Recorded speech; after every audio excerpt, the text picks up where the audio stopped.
Hi, welcome. Dave Pinson here, Philippine Bible Ministry, from California.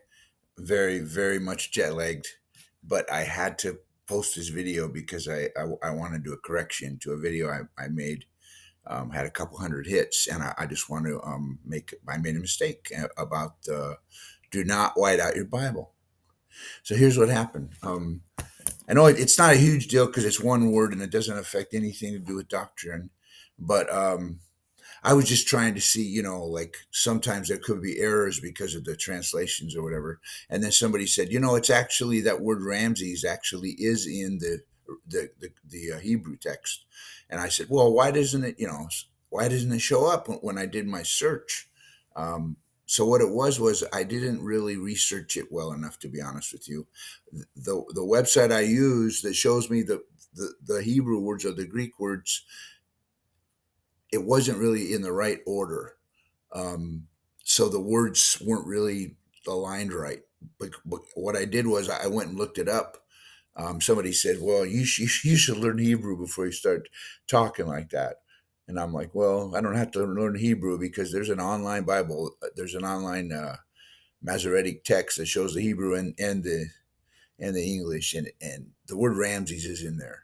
Um, so I just want to correct that and let you know that it is in there. However, it's not the Ramses. I was right about one thing. Ramses was not the pharaoh during Moses' time. The reason the city was named Ramses is because the city was named Ramses.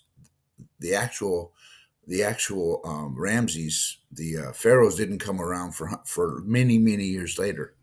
And I looked that up in Bible archaeology, and I found out that yeah, that's true.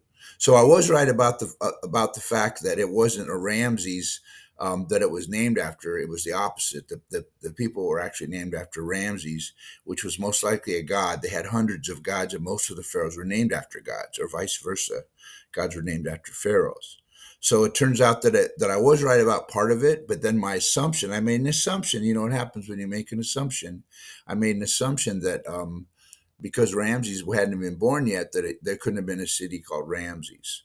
So there actually was a city called Ramses, but nobody named Ramses because it was one of the Tutmos, King Tut's, probably King Tut the Third, the only one of all of the Egyptian pharaohs that it says in the Egyptian historical record. It says that he disappeared.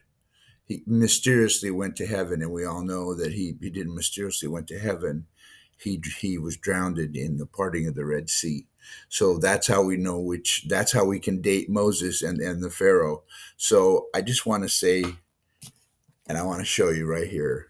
Don't white out stuff in your Bible unless you really are thorough. So it's a good lesson for me. First of all, it keeps me humble.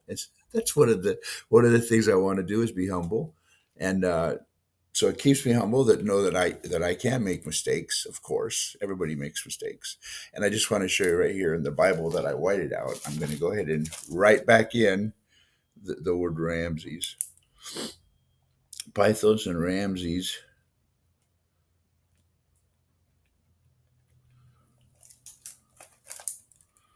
and it's really hard to write over.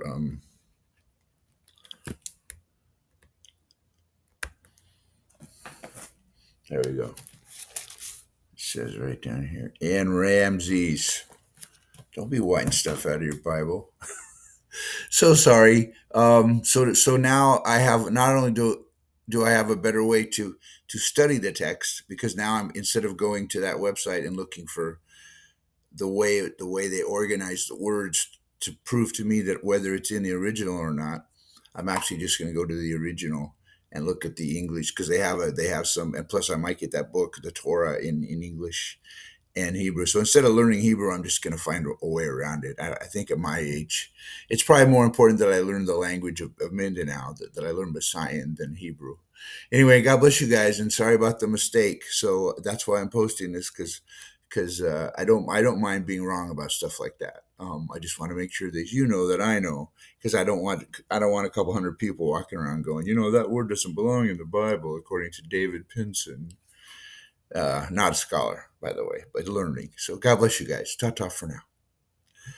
See ya. I hope I look better next time. This jet lag has really got me going this time. Bye.